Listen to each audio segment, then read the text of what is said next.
Welcome back to the MOOC course on corporate social responsibility. My name is Aradhana Malik and I'm helping you with this course. And we were discussing in the previous lecture, we were discussing different models of governance.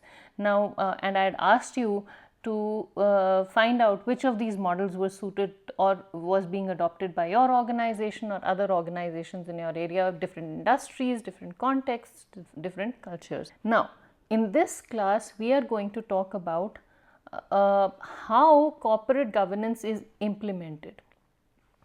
So, you decide the philosophy behind the model, or you may come up with another model. You don't have to stick to one of these old models. You may come up with another model of governance that works best for your organization. Why not? Why not? You know, that it's wide open. But then some structure should be in place in order to help you run the organization so that your accountability is increased, it's enhanced, and then you can, only after people start trusting you can you actually tell them that you're being responsible for them. We are talking about corporate social responsibility, which is what this course is all about. So, okay, so implementing corporate governance, how do you do this? Okay, some policies to implement corporate governance are: one is self-regulation. You must observe certain standards or targets in their sector, or the organization spontaneously proceed to observe certain standards or targets in their sector or area. And what does self-regulation mean? That you set targets, you go back, you revisit your targets, and then you see what you have done and where you may have faltered. Then publicity system. The organizations strive for possibly widest and most evident range of information about their activities and results.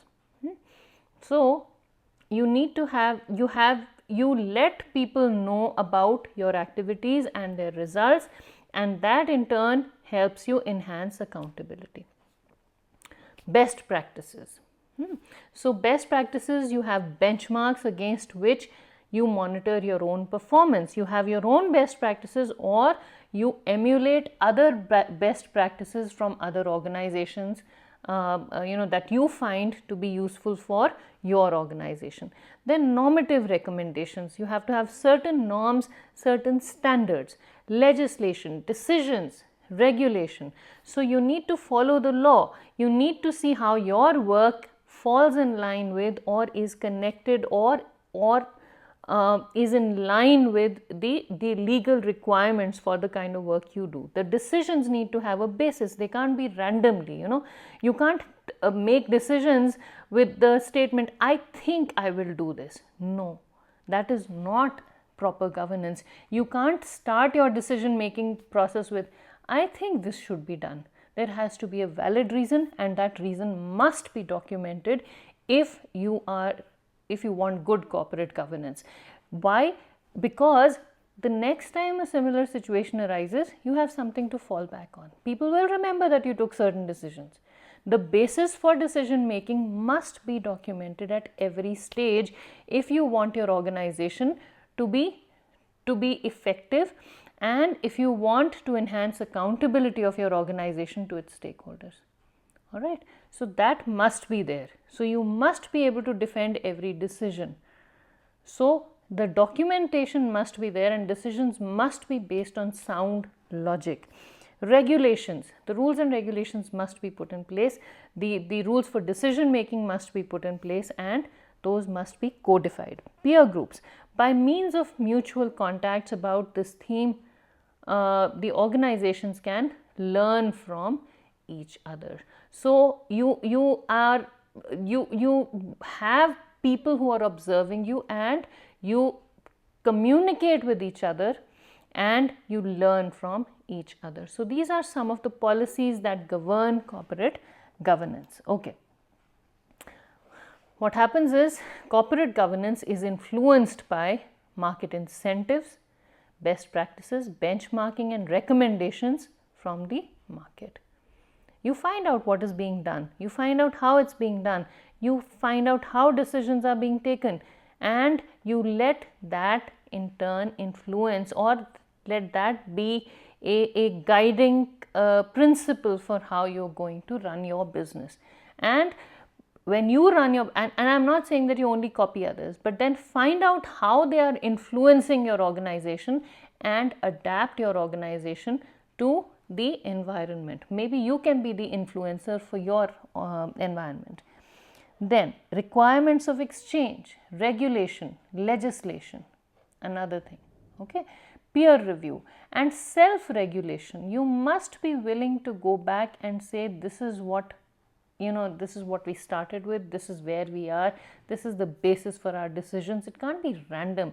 You know, some organizations, you'll find some leaders are in the habit of whimsical decisions, and then when the time for audit comes, when somebody questions those decisions, they don't know what to say or what to do. So they come up with all kinds of responses. That must not be the case here.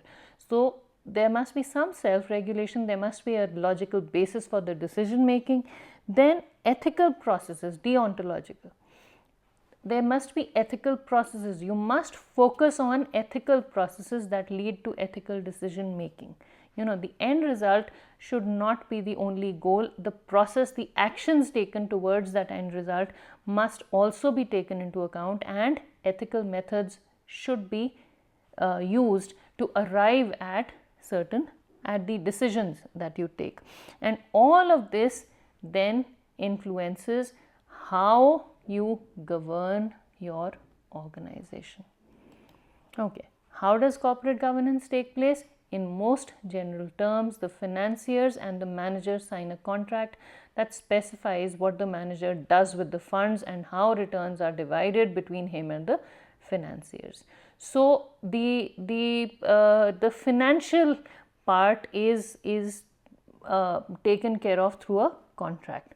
So the first thing that happens is that there is a contract between the people who are investing their money. They could be the owners, they could be the shareholders, they could be the financiers, they could be people who hold the profits that determine how much salary the manager gets or how much money is invested into the keeping the management in place. And a contract is signed between them and outlining you know, how, and the money is actually, the money that is being given by the financiers is being given to the managers to deal with that money. So it is about using that money effectively. Now contract needs to be signed to use that money effectively, and you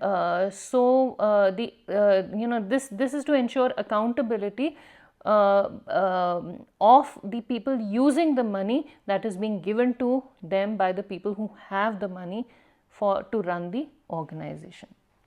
It's not only about use, it's also about how the output is going to be divided between the people who are investing the money and the people who are using that money to get some returns. So there must be a very clear statement describing these things. Then effective corporate governance uses mechanisms to ensure that executives respect the rights and interests of company stakeholders, and that those stakeholders are held accountable for acting responsibly regarding the protection, generation and distribution of wealth invested in the firm.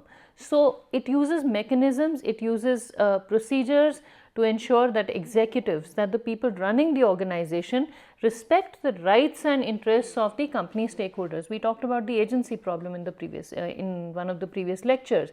The agency problem is that the people who own the company and people who run the company are in most cases not the same people, and both try to maximize their returns, and that is where the conflict arises, or the problem, the tension arises.